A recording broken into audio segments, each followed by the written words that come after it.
The Cure's Robert Smith isn't seen as the most happy-go-lucky guy. On occasion, he has confounded expectations and crafted superior pop confections, like the Love Cats, In Between Days, and Friday I'm in Love. However, for the most part, his band are associated with dark emotions, a foreboding sense of doom, drowning in melancholy. In 1987, Smith was informed by a university student doing her thesis on The Cure that within his songs he had died 74 times. And this is the energy he brought to The Cure's final album of the 80s. This is New British Canon, and this is the story of disintegration.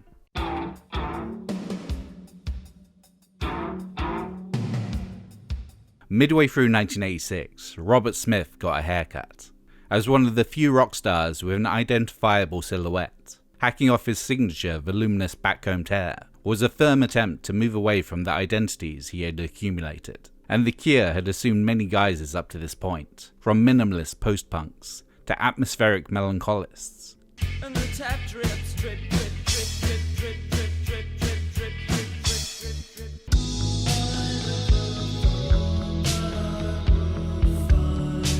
drip. From all-consuming doom merchants to technicolor pop craftsmen.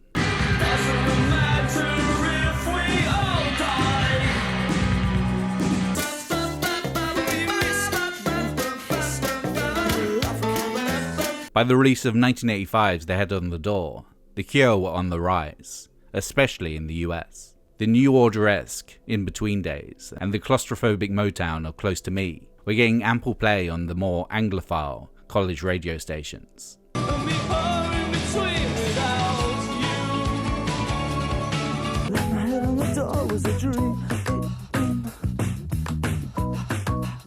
While the respective Tim Pope-directed clips were MTV staples. The Standing on a Beach compilation from May 1986, a canny primer for their newfound fanbase comprising the band's first 7 years, would soon go gold. The Cure were perhaps getting a bit too popular for Smith's liking. His fans were replicating his look a bit too closely, and their haircut was him kicking back against everything.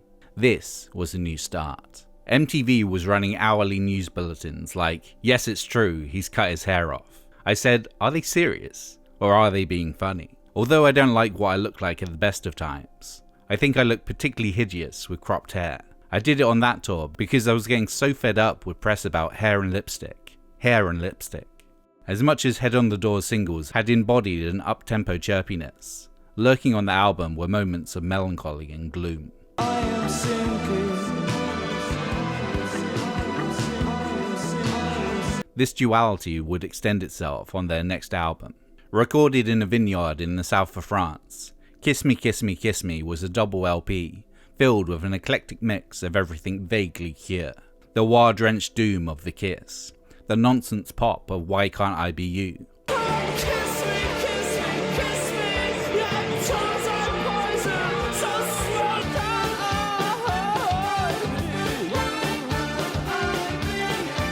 but also housed experiments like the squawking, chic-alike Hot Hot Hot and the chamber pop of Catch. Hey, hey, hey, well, I like it when that lightning comes. Hey, hey, hey, but never even call her name.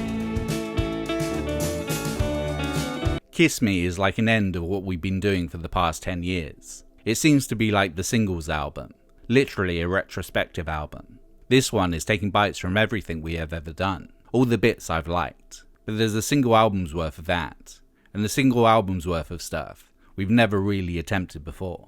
The reasons for this mix of styles were many. Smith was currently on a particularly prolific streak, after having set himself the target of writing for 15 days a month during downtime, so that he didn't waste all his time watching TV and drinking. Additionally, the band had their wives and girlfriends in attendance for the recording sessions at Chateau Miraval, so they were getting female input for the first time. In their panel ratings, Perfect Girl and Catch scored high. I think I'm falling in love with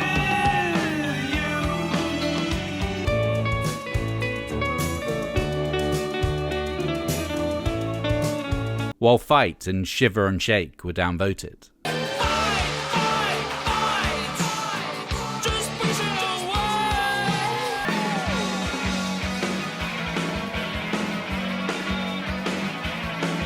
but other than sidestepping the pigeonholing that had always dogged them, one of the biggest reasons for the album's pick-and-mix nature was that the rest of the band was submitting songs. I wrote Head on the Door on my own at home, and we interpreted it like an orchestra would. But with this album I insisted that the others gave me a cassette of music, and I got 6 or 7 songs from each one.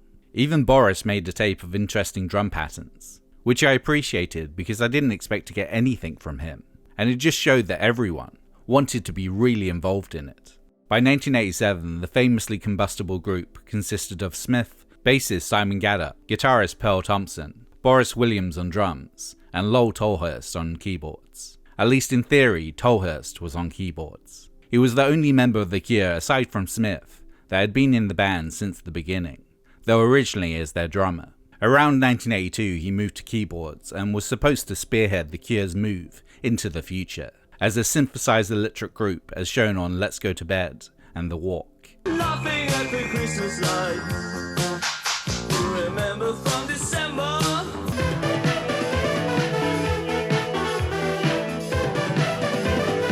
But since then, his involvement in the band had been mostly symbolic, Thompson handling most of the actual keyboarding. In Keyboard magazine in 1987, Tolhurst stated about his role in the band: "If Smith is King Lear, he is the fool." He's a part of the makeup of the group.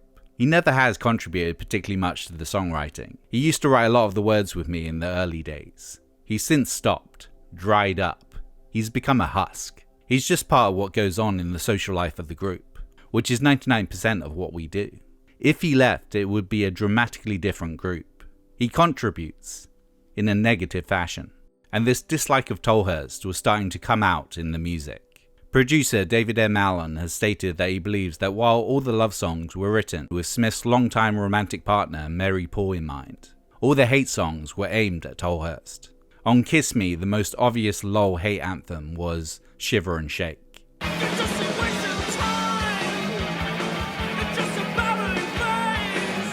which comments on his constant drunkenness and position of mockery within the band.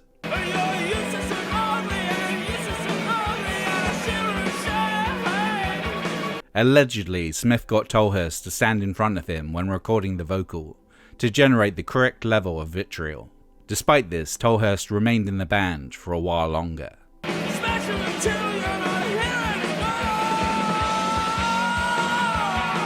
So I have limits, and I know what they are. I think the rock and roll myth of living on the edge is a pile of crap.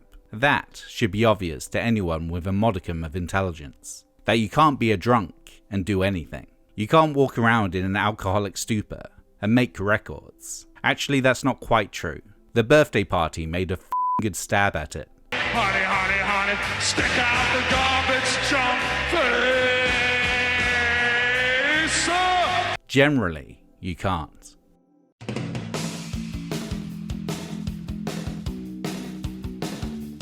Kiss Me, Kiss Me, Kiss Me was released in May 1987. While the Head on the Door had made the Cure recognizable faces on MTV, whether that be from being attacked by socks or trapped in a cupboard, this double LP made them a charting force in the US. Peaking at number 35 on the Billboard 200, it soon sold 1 million copies in the States. Its first 2 singles were also the first time the band had entered the Billboard Hot 100. Why Can't I Be You at number 54, and Just Like Heaven at number 40.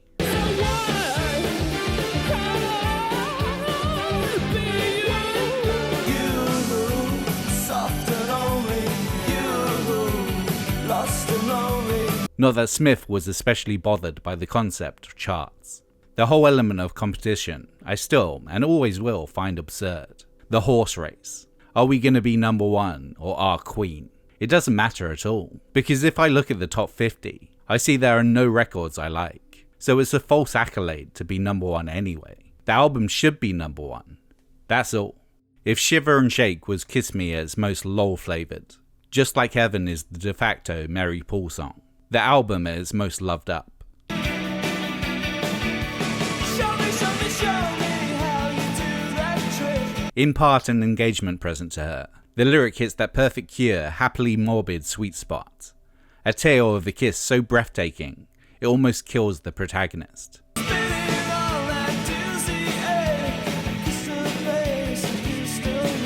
The song is about hyperventilating. kissing and fainting to the floor.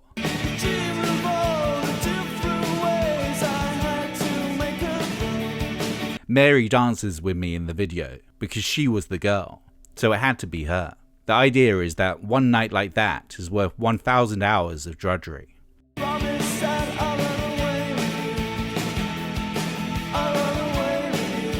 While Paul was clearly on his mind, the song is also half inspired by a night he'd spent drunk and lost atop famous East Sussex suicide spot, Beachy Head. The fog having rolled in and not wanting to plummet to his death, Smith sat down and had to endure the ghostly cries that surrounded him until morning.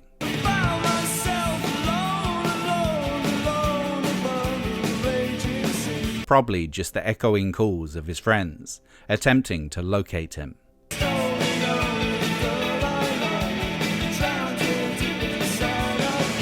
Recording the song at Chateau Miraval, Smith was instantly struck by the loveliness of the song. If they are considered a band with a permanent air of doom and gloom, then this is the eternal counter, the not-so-secret weapon in any romantic mixtape maker's arsenal.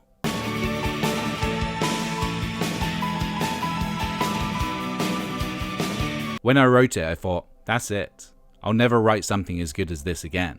I remember saying to the others in the studio, that's it. We might as well pack up. Thankfully, we didn't.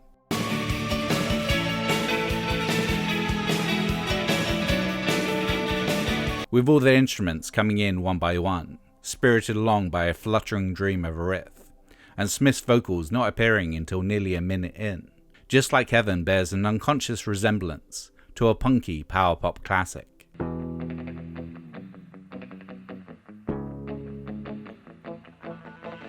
Although I didn't realise it at the time, the structure is actually very similar to a song called Another Girl, Another Planet by The Only Ones.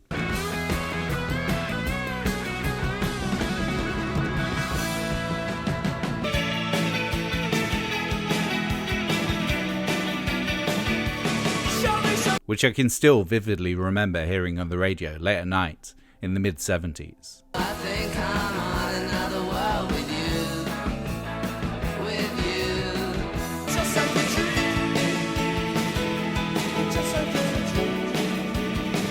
The main difference is that as the song progressed, I introduced some different chord changes, which give it that slightly melancholic feeling.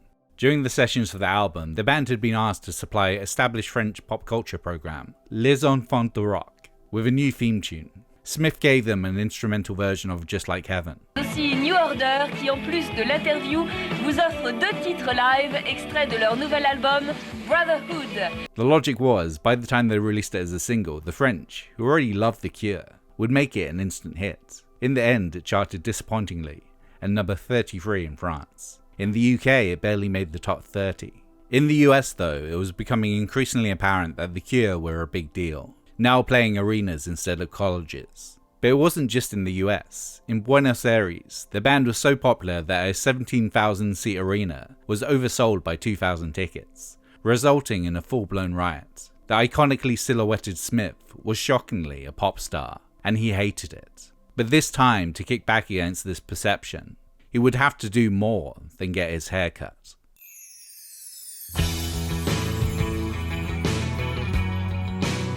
Approaching his 30th birthday, Robert Smith was concerned he had not yet created his magnum opus, feeling that after that age, the inevitable decline takes hold. David Bowie was his main frame of reference, being that he was 30 when he created Low, an album that Smith credits for completely altering his perception of music.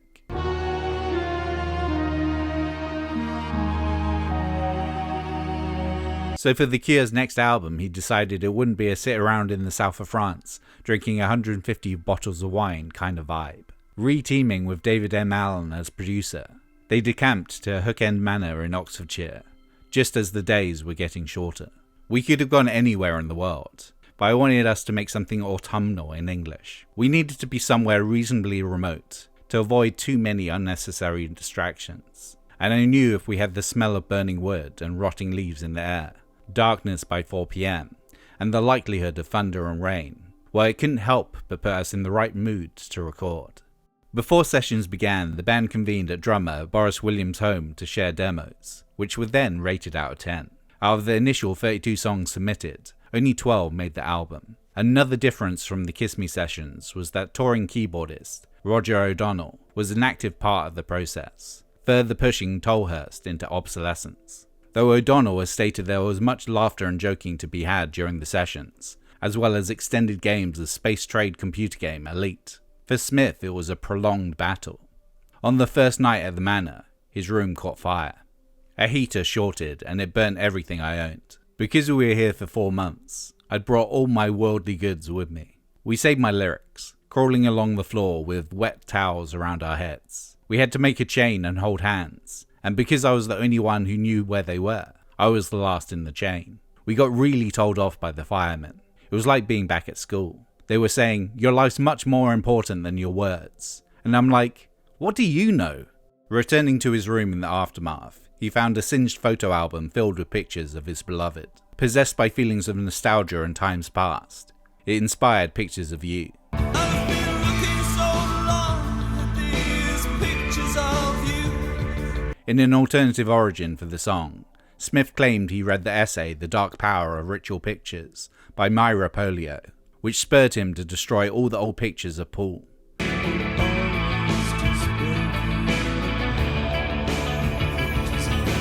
Not wanting to idolize fleeting depictions of the past.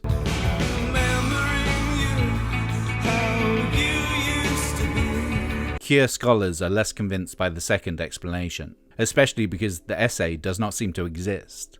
And thirdly, Myra Polio is an anagram of Mary Paul.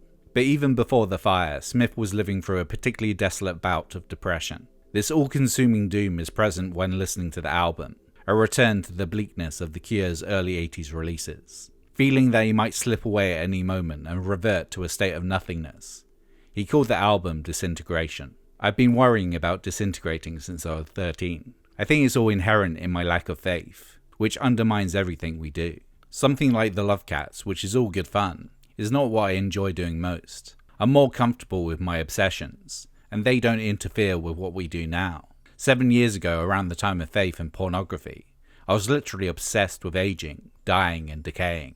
But I'm not now. I've come to terms with my demise. He self-medicated with alcohol and LSD, a similar cocktail to the one he indulged in, making 1982's Pornography. The LSD led him to take on a self-imposed vow of silence in the studio, for example guiding O'Donnell's keyboard playing with a series of handwritten notes. Though odd, it lent the sessions an unpleasantness that reflected the material he was working on. The idea was this was not the pop Cure people had grown accustomed to. It sounds really contrived, really stupid, but I felt like I was trying to create an atmosphere whereby we could communicate with each other in a non-verbal sense. You can tell that I was taking acid, can't you? So somehow I felt like writing it down was different, which of course, is exactly the same. It would have been easier and quicker if I'd just spoken. I just liked it. I used to go back to my room and I'd burst out laughing. I'd think, I'm going mad. But as it kind of took shape over 2 or 3 weeks, everyone, I think, just suddenly realized what we were doing. Alcohol wasn't just a fixture for Smith. All the band were partaking, but one member failed to limit his excesses. Tolhurst was drowning in a pool of high-priced wine and vomit. His sole significant contribution to the writing of the record was a flute sample that led to Homesick.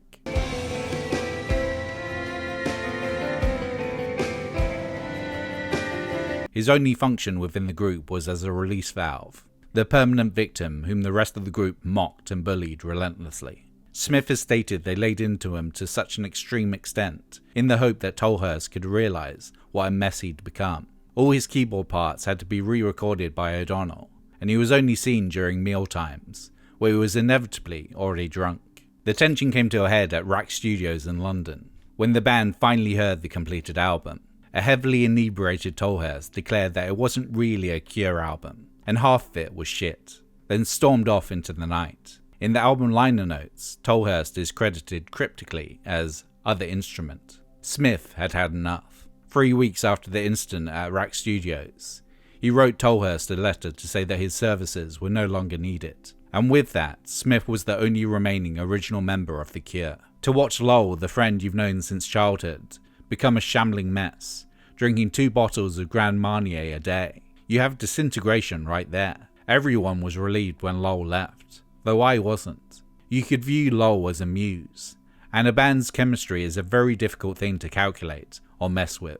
After he left, when we made next album Wish, I encouraged a hate gallery for Lol in the control room, as if he was there in person.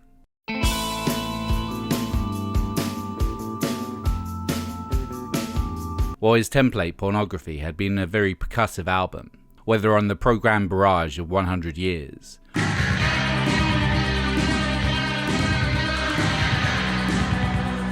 or the Banshee's rhythm of The Hanging Garden,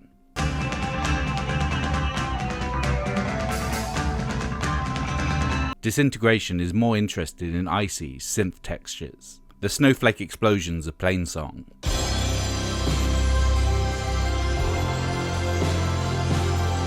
the synthetic violin sweeps of The Same Deep Water as You,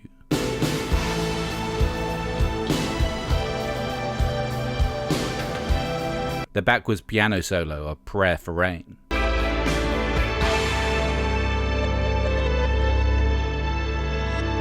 guitars appear but don't dominate, and while the band's fondness for long instrumental openings goes all the way back to the 60-second intro to 1980's Play for Today,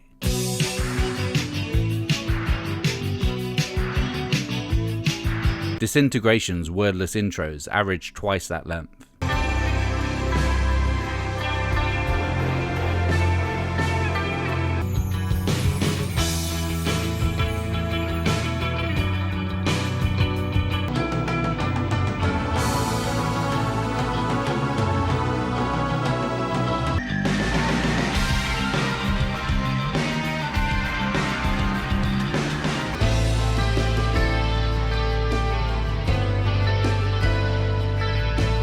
The songs are also a lot longer than usual. Smith had been getting requests to do film scores, something The Cure had already done for the short film Carnage Visors back in 1981.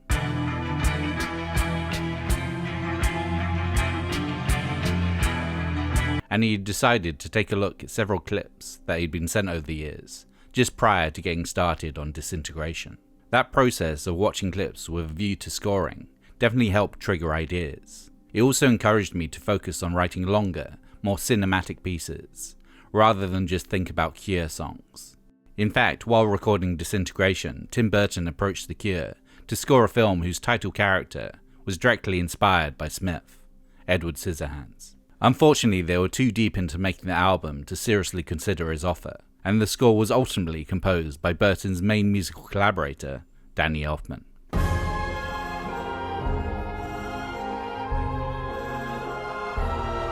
All the unease and discord surrounding the sessions fed into Disintegration, creating a very emotionally heavy album. Robert Smith wanted to make you feel his hurt. For his words, he was not only drawing on his depression and fears of annihilation, but also his past work. Scattered throughout are allusions to the Cure canon. For example, the three adjectives Smith uses in a line from Pictures of You. You were bigger, brighter, wider than snow. Had previously been used alongside Sleeker on The Love Cats. We slip through the streets while everyone sleeps, getting bigger and sleeker and wider and brighter. I suppose it's inescapable that the longer you do something, the better you get at it, unless you're a complete half-wit. Lyrically, Disintegration has echoes of the past on purpose. I think it's on Same Deep Water as You that I whisper, "Your name like ice."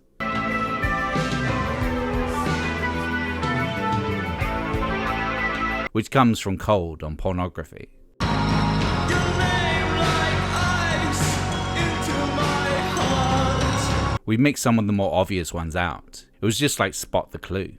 Smith had increasingly diverse listening habits, swaying between Gregorian chant, Enya, Elvis Costello, Shirley Bassey, and the Cocteau Twins. But perhaps his most out there favourite was Paula Abdul, specifically her song Straight Up. Straight up now, tell me, do you really wanna love me forever? Oh, oh, oh. Smith has been known for making stuff up to entertain himself during interviews, but if this was a tall tale, he spun it to multiple different journalists. When I have to get up and do something I don't want to do, I've got a get-up tape of about 10 songs that is guaranteed, however shit I'm feeling, to make me think life is brilliant. Like Running Up That Hill by Kate Bush, New Order's Dreams Never End from their first album, The Pretenders' Don't Get Me Wrong, Hall & Oates' Out of Touch. If only could, I'd make a deal with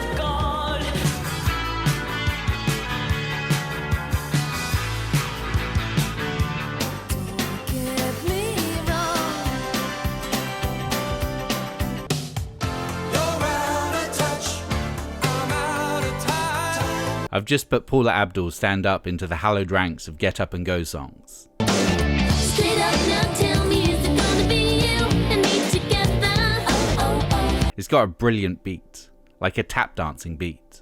Do you love me? Do you love me?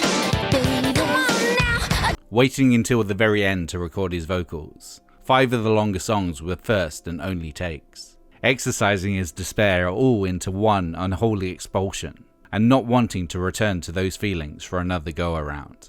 The Same Deep Water as You was sung in tears. Nights like this, I will kiss you. I will kiss you. While the relentless pace and blind anger of the title track took him 10 days to finish. Put out my heart, I'll beat it to anyone, crying for sympathy. Smith unable to summon the emotional energy to do it more than once a night. Crocodiles cry for the love of the crowd, and 3 cheers from everyone. We were playing through the night, which we hadn't done since Pornography. Things got very intense. We put songs like Disintegration into a key I can't sing, so it hurt me. I never said I would stay to the end. I knew I'd leave you. It sounds really good from a physical point of view. Babies are everything, screaming like this in the hole of sincerity. You know Simon Le Bon isn't in pain when his voice breaks. That's just affectation.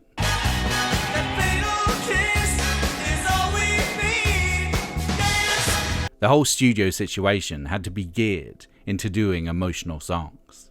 Often the album explores complex themes. The Same Deep Water as You muses on relationship fears. Can't you see I tried? And how Smith feels that he can never live up to his partner.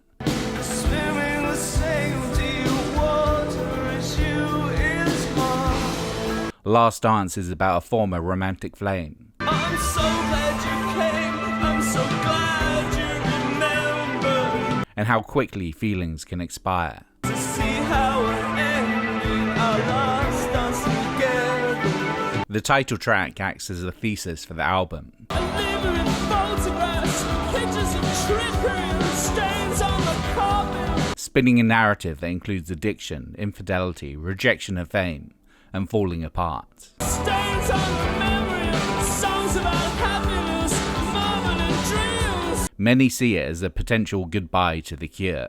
Smith unable to cope with his newfound pop star status, and how he is perfectly within his right to just give up.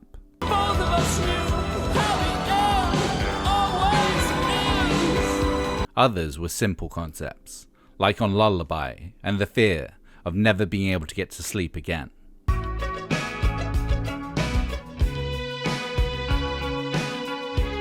Upon a bed of violins alternately plucking and sweeping, Smith weaves a tale of the Spider-Man. Spider-Man comes. Not the Marvel superhero, more a giant man-sized spider with candy-striped legs, 1,000 mouths, and a burning desire to make Smith his evening meal. Spider-Man is having me for dinner tonight. It's a bedtime story for a child you seem to hate. Don't struggle like that, I will only love you. Supposedly inspired by the macabre rhymes family members used to sing the child Robert before leaving him alone in the dark, his imagination left to fixate on the potential terrors under his bed. Creeps closer now, closer to the foot of your bed. That's the sort of lullaby my dad used to sing when I was younger. He used to make them up. There was always a horrible ending. There would be something like "Sleep Now, Pretty Baby," and then there'd be an "Or You Won't Wake Up at All" coda to the song. The one track that stopped the album being a complete blackened void is the album's shortest, Love Song.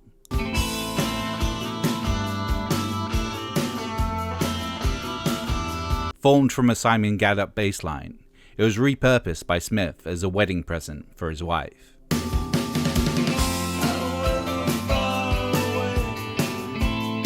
The two finally tying the knot in August 1988. I will always love you, however long I stay. And whereas in the past his songs of devotion had disguised their sentiment in cat metaphors and Raging Seas. This was exactly what it said on the track list. A sweet, straightforward love song. I will always love you. I will always love you. If Disintegration is a pitiless Arctic sea, Love Song is the lighthouse guiding listeners to safety. A pop calm in the storm of doom.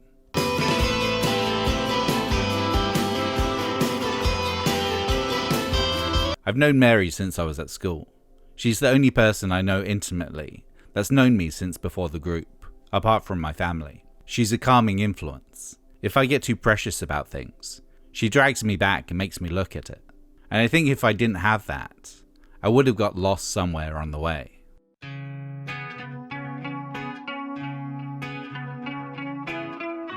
Disintegration was released in May 1989, but even before it hit stores, there were worries that The Cure were going to alienate their new, Just Like Heaven appreciating audience. The US label Elektra were apprehensive about the album's mainstream appeal. Phrases like willfully obscure were thrown about. The selection of potential singles was also an issue, with only 4 songs that were less than 5 minutes in length, and Smith and his band were dead against some of the prime candidates. Despite Smith feeling that the song was too obviously Cure in the pop sense, Lullaby was the lead single in the UK, while the US got the propulsive Fascination Street. Let's move to the beat like we know that it's over. The As Ever Tim Pope directed video for Lullaby set the band back 80 grand and breathed life into the nightmarish Spider-Man, Smith being consumed by a giant spider's maw as his ghostly band played in Napoleonic military uniforms. For the ensuing Top of the Pops appearance, the producers protested Smith wearing the ominous Spider-Man makeup,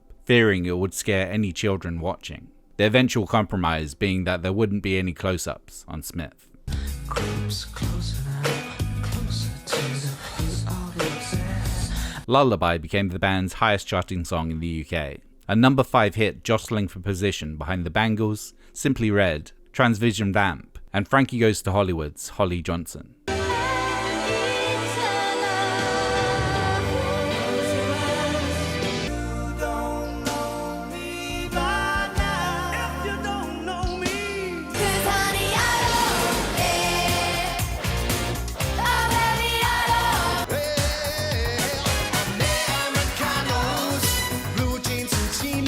In the US, Fascination Street topped the newly introduced modern rock chart. Opening tile down on Fascination Street. In the face of prior label concerns, Disintegration started selling very well indeed. It scaled its way to number 12 on the Billboard 200 and ended up selling 1 million copies before the end of 1989, and has since gone twice platinum. Much of the album's sales were down to the unexpected smash success of Love Song. I will always love you. The band weren't especially keen on the song, hadn't even added it to their live set until the last couple of weeks of their European tour, and fought manager Chris Parry over its single status. It ended up at number 2 on the Billboard Hot 100 in October 1989, behind only Janet Jackson's Miss You Much.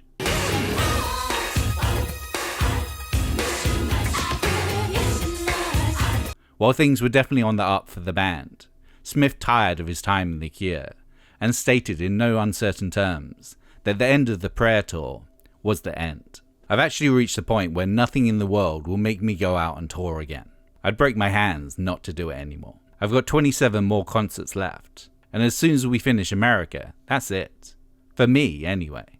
At the last date of the Prayer Tour in Mansfield, Massachusetts, the band closed their third encore with the rare improvised jam, Forever, Smith announcing from the stage, Thank you very much for the night, and I'll never see you again. But the fact that every album could be the last was an essential part of The Cure's whole deal, a recurring bit that Smith had repeated in each promotional cycle since 17 Seconds. The internal tension that shaped the band, that stopped them from being complacent. If the band weren't forever on the edge of combustion, what was the point? This mattered more than ever now that they were the biggest they'd ever been.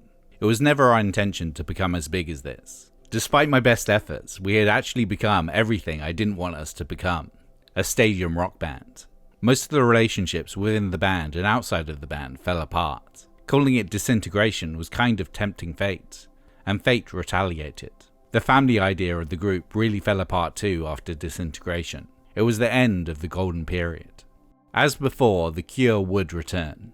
In 1992 they released their 9th album, Wish, their only US #1. Despite having kept up the bit for the last 30 years, The Cure are still touring, and finally got a UK #1 album in 2024 with Songs of a Lost World. As for influence, especially in the realm of alternative music, it's probably easier to name the few bands that haven't been inspired by The Cure. Any group with a touch of the macabre, that attempted the monolithic hair or smudged makeup. Any band that has ever had to deny that they were goth. Growing up, they listened to The Cure.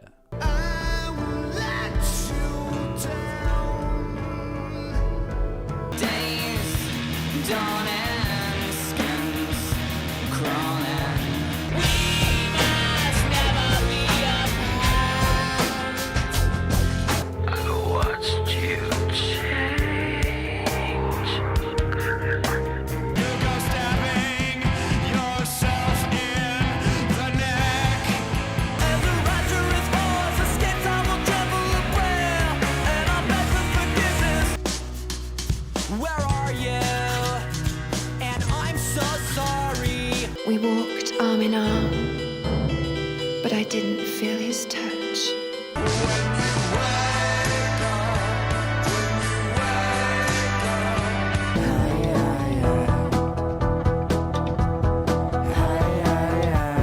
The Cure's fondness for swirling atmospheric compositions had a huge impact on post-rock and shoegaze, all the way up to the latter genre's defining band. According to Kevin Shields, My Bloody Valentine's What You Want was a tribute to Just Like Heaven.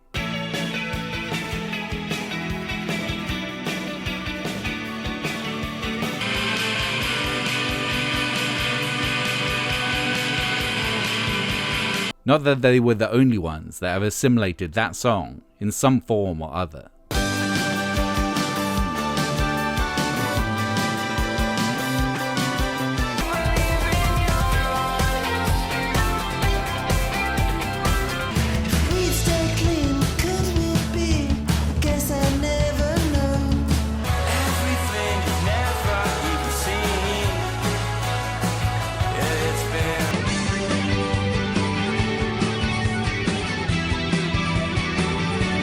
I've said this before, and it came across as really big-headed when I really didn't mean it that way. But there are an awful lot of artists who reference us, who you wouldn't necessarily think would be influenced by The Cure. Half the time it's just the fact that they wanted to become successful without compromising on what they wanted to do. It's that which a lot of artists are referencing, rather than certain albums. Though a lot of them do. And that's not even getting into the many, many covers. Fun fact, The Cure continued to get a cut of royalties on their 17th best-selling album of all time, being that Adele covered Love Song on her blockbuster 21. I will always love you. However, Smith's favourite cover is Dinosaur Jr.'s 1989 reworking of Just Like Heaven, with its death metal use and DJ confoundingly abrupt conclusion.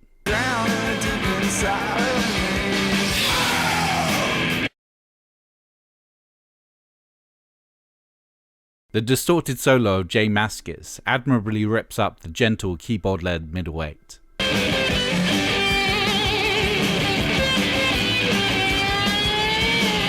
Despite being formed from the dark feelings that haunted him in the face of his assumed, dwindling attempts at legacy, Disintegration has become Robert Smith's own low, the band's defining work, and the Cure album most likely picked for best ever lists. The Cure have been many things. The punk Beatles, atmospheric gloomsters, pop candy craftsmen, poets of doom, the band who wrote Friday I'm in Love. But whatever phase they are in, they breed lifelong devotion. The Cure have always defended themselves against claims of dwelling within teenage angst. Because of course, why should one only feel angst as a teenager? Disintegration is an evergreen response, created from the fear of advancing age, due to the numbness it brings. That as life sands you down, you feel less and less. What's important is that they make you feel, and even when conveying an unending, inescapable depression, their music comforts. Sometimes they make you feel like you're on the edge of the world. Sometimes they can knock you out with a kiss, but as the nights grow longer, darker and colder, there is no better soundtrack.